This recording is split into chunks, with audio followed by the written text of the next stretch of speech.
Salut chers fidèles abonnés de la chaîne, cliquez pour gagner, j'espère que vous allez très bien. Alors mes gars, mes frères et sœurs, aujourd'hui nous allons parler de Twitter, nous allons parler de Facebook, nous allons parler de le feuilleton que nous sommes en train de subir actuellement, FTX. Nous allons parler d'un meme coin que vous tous vous connaissez, le Shiba Inu. Quand d'autres pleurent, d'autres sont en train de rire. Actuellement, les détenteurs de Shiba Inu sont contents. Pourquoi? Je vous dirai pourquoi. Est-ce qu'ils ont raison d'être contents? Nous allons faire cette analyse rapidement dans cette courte vidéo. Mon frère, ma soeur, toi qui me regardes, si tu n'es pas encore un fidèle abonné de cette chaîne, je te prierai de t'abonner rapidement et surtout de ne pas oublier une chose. Activer cette petite clochette de notification parce que nous sommes dans le monde de la crypto-monnaie et l'information en temps réel est importante. Souvent, vous allez voir que nous, ici, nous essayons de faire des vidéos un peu plus, voilà, pour apporter l'information en temps réel, à l'instant, à nos fidèles abonnés. Alors, si toi aussi, tu es un abonné et tu n'as pas encore activé la cloche de notification, active-la rapidement. Et quand tu reçois la notification de cliquer pour gagner, s'il te plaît, cours pour la regarder parce que cette vidéo-là peut être importante pour toi. Parce que la dernière fois, ici, quand on faisait cette vidéo-là, la faillite déclarée par FTX et la démission du CEO, le prix de FTT était encore un peu, voilà, ça allait un peu, c'était un peu stabilisé. Et après, des heures qui ont suivi ça, le prix a chuté. Donc, il faut savoir prendre les bonnes décisions quand vous avez ces gens d'annonce en temps record. Alors, ici, d'abord, je tiens à vous rappeler une chose. Si vous n'êtes pas encore dans notre channel, venez rentrer dans notre channel. Nous sommes en collaboration avec Matic Crypto et nous sommes en train d'organiser un airdrop. Donc, le lien se trouve dans notre channel. Abonnez-vous à nos réseaux sociaux pour être informés. Et regardons le marché des crypto-monnaies aujourd'hui. Oui, et hier, nous avons vu, franchement, le bain de sang. Nous avons vu le feuilleton qui est en train de se passer actuellement. Et ça n'arrange, je dis bien, personne. Ce feuilleton, je vais vous montrer quelque chose juste à la fin de la vidéo. Une image qui va dire tout sur l'écosystème où FTX a investi. Les gars, c'est beaucoup, c'est énorme. Quand vous allez voir ça là, ceux qui resteront jusqu'à la fin, c'est eux qui vont voir ça. Ou peut-être au milieu de la vidéo, on verra bien. Alors, on va commencer par la toute première information qui est celle-ci. On dit Twitter pourrait faire faillite, prévient Elon Musk, alors les cadres supérieurs fuient. Qu'est-ce que Elon Musk? Vous savez, Elon Musk c'est quelqu'un, c'est un stratège. Nous tous, nous le savons très bien. Nous allons beaucoup parler de lui dans cette vidéo, déjà sur cet article-là. Vous êtes sans savoir qu'il a acheté 44 milliards, il a investi 44 milliards pour acheter Twitter. Et il a une société qu'on appelle Starlink, qui est dans le domaine satellitaire, actuellement. Starlink, nous tous nous savons, qui est dans le domaine satellitaire actuellement. Et c'est l'entreprise qui, actuellement, est en train d'aider plus les Ukrainiens à faire face à l'invasion russe sur le territoire. Elon Musk a fourni beaucoup de matériel, beaucoup de ses compétences à l'Ukraine en ce sens-là. Mais ce que vous oubliez, cette société est une société privée, ce n'est pas une société d'État. Donc si les Russes décident d'attaquer cela, ce que vous ne savez pas, c'est que aucun gouvernement ni l'Union européenne ne pourra rien faire parce que c'est une société privée. Donc ça n'a rien d'étatique. Donc Elon Musk est en train de mettre sa société, sa ligue en jeu pour sauver l'Ukraine. Vous allez voir, c'est pourquoi récemment il a dit il est temps qu'on trouve les points de sortie à cette guerre parce que ça ne l'arrange pas. Il est en train de perdre des milliards sincèrement dans cette société-là. Alors, ce n'est pas la politique. Ce que vous savez déjà, c'est que les Russes, sans l'aide de Elon Musk, l'Ukraine devait être... Ça, il n'y a rien à faire. Parce qu'il y a beaucoup de personnes qui font la bouche, qui n'aident pas. Eh oui. Mais il y a certains qui parlent et qui le font. Donc, franchement, je ne vais pas entendre. Donc, il a déjà des problèmes déjà sur le sol américain avec son président actuel. Il a déjà des problèmes avec les Russes. Et il essaie d'acquérir Twitter pour essayer de montrer le grand potentiel de Twitter. Mais on ne peut pas faire ça. Voilà ce qui se passe. Voilà, en résumé. Deuxième sujet. Facebook a perdu presque des milliards fin du mois passé. À cause de quoi? À cause de son ambition de métaverse. Vous savez, Facebook a investi beaucoup de milliards dans le métaverse. Beaucoup de milliards dans le métaverse. Et dans l'intention que le métaverse apporte quelque chose d'intéressant. Mais nous sommes dans une récession, nous sommes dans une crise actuellement. Et nous savons de quoi vit Facebook. Tous nous savons de quoi vivre. Je ne vais pas parler de la publicité et d'autres choses encore. Et récemment, ça n'arrange pas Facebook. Parce que ce n'est pas les clients qui vont payer les publicités sur Facebook. Mais si ces clients-là voient leur salaire se diminuer, voient leur entreprise partir en faillite, auront-ils encore les moyens de payer les publicités sur Facebook? Ou auront-ils les moyens de venir payer le casque de marque de Facebook pour être dans ce monde virtuel, pour se déconnecter carrément du monde réel que nous vivons déjà difficilement, pour venir faire des dépenses.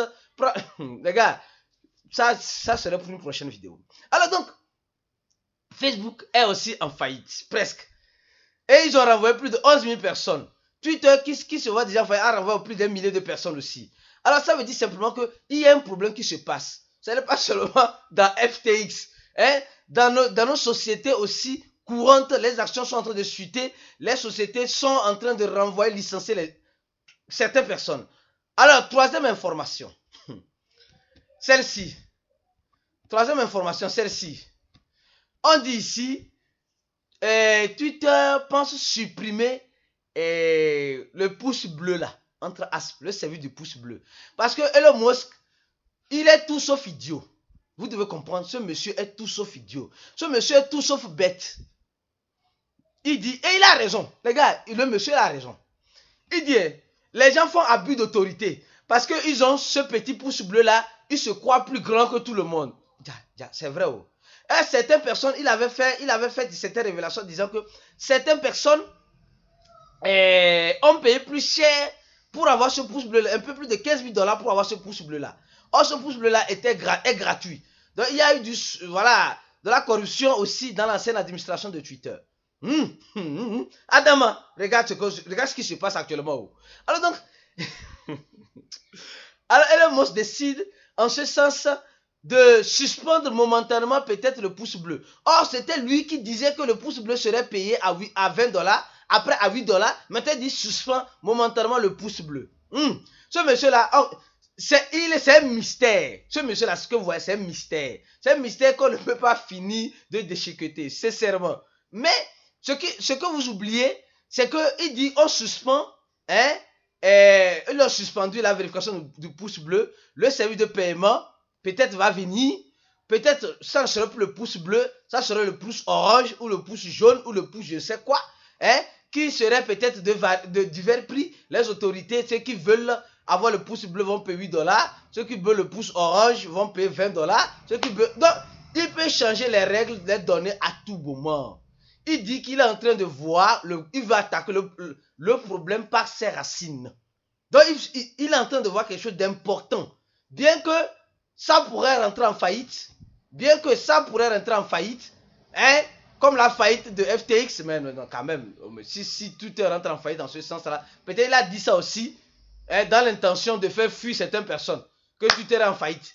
Quand que ton entreprise est en faillite là, tout le monde sort par la petite porte ou bien. Alors il a dit ça pour que les gens sortent par la petite porte, pour que lui puisse rentrer par la grande porte. Peut-être c'est un stratégiste, peut-être c'est ce qu'il a fait.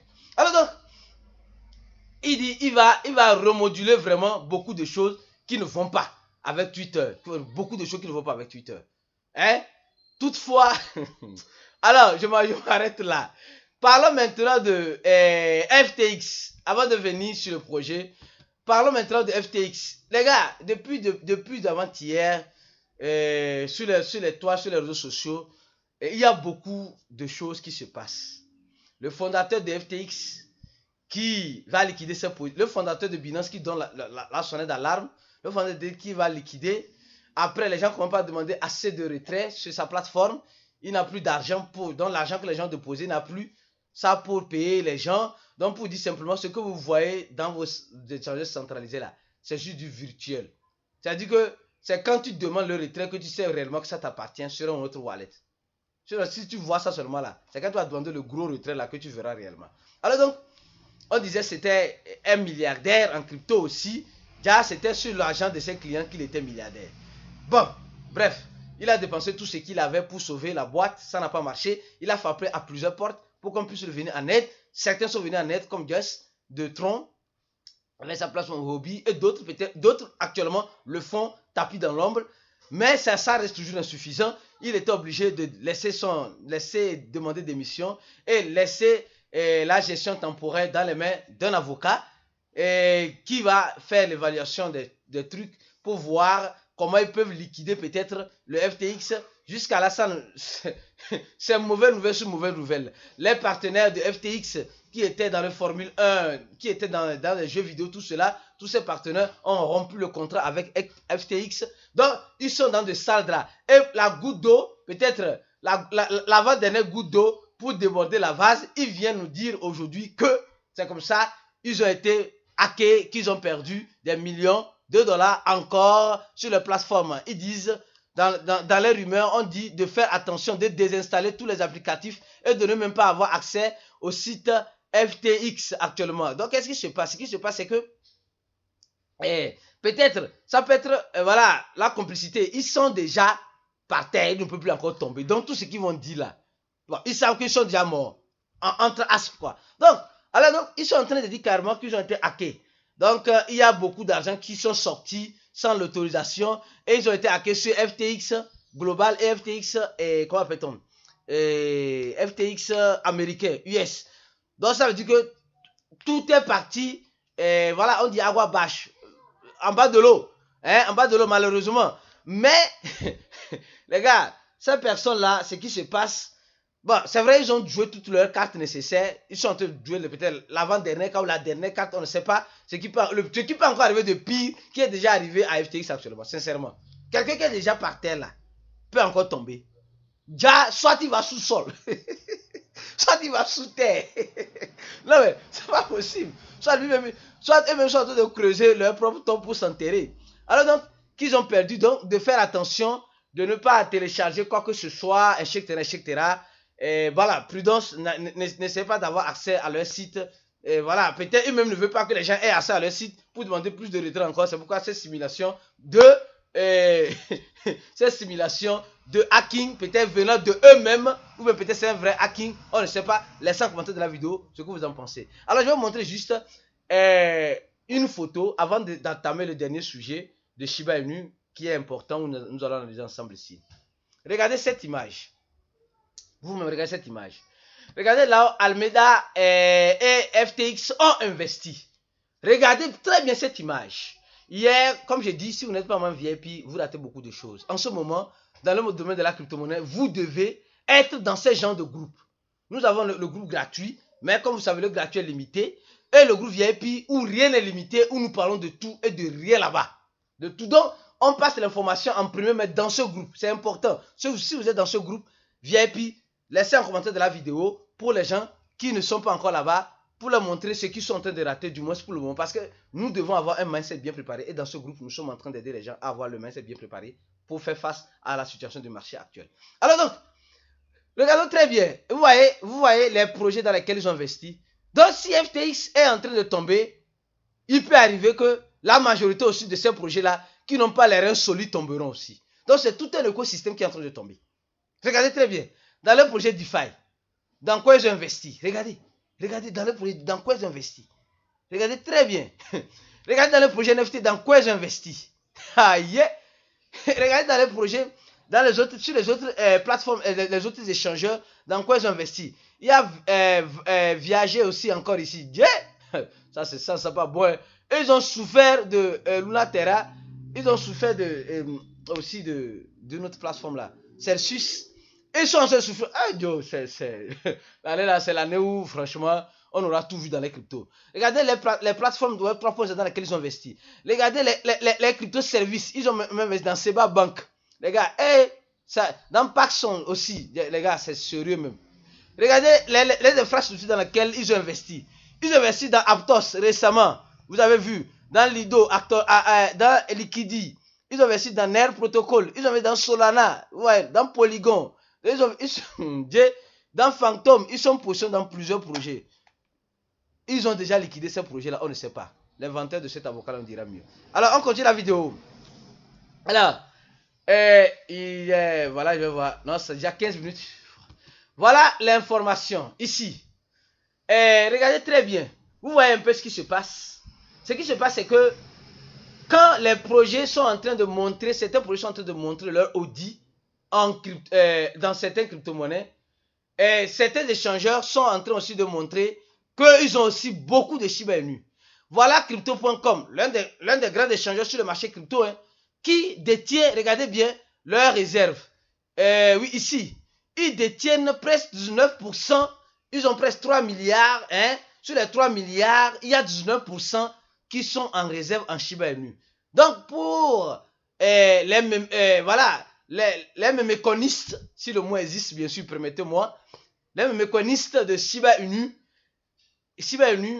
est consolidé grâce, ou est en train de se consolider grâce à l'acquisition d'une grande quantité de ces échangeurs-là. Donc, mais c'est un danger s'il arrive que le projet Shiba Inu part à l'eau. Mais en ce sens-là, tout est possible en crypto-monnaie, tout est possible. Donc, Shiba Inu, franchement, avec Crypto.com, ils ont fait fort. Les autres échangeurs n'ont pas déclaré comme ils ont Shiba Inu, mais si eux détiennent ces 3 milliards, 19% de ce total supply, ça veut dire que c'est beaucoup. Ils détiennent beaucoup de Shiba Inu. Qu'est-ce qui peut arriver? On ne sait pas. Donc, là, les méconistes, je ne sais pas si ce mot existe. Il faut chercher, aidez-moi à chercher. Mon français n'est pas trop bon. Mais les méconistes, c'est-à-dire que les gens qui aiment les mémécoins, hein, les mémécoins populaires, comme Shiba Inu, ça c'est une bonne nouvelle. C'est une bonne nouvelle. Ou c'est une mauvaise nouvelle. Dites-le nous en commentaire de la vidéo. On se dit à la prochaine vidéo et ciao.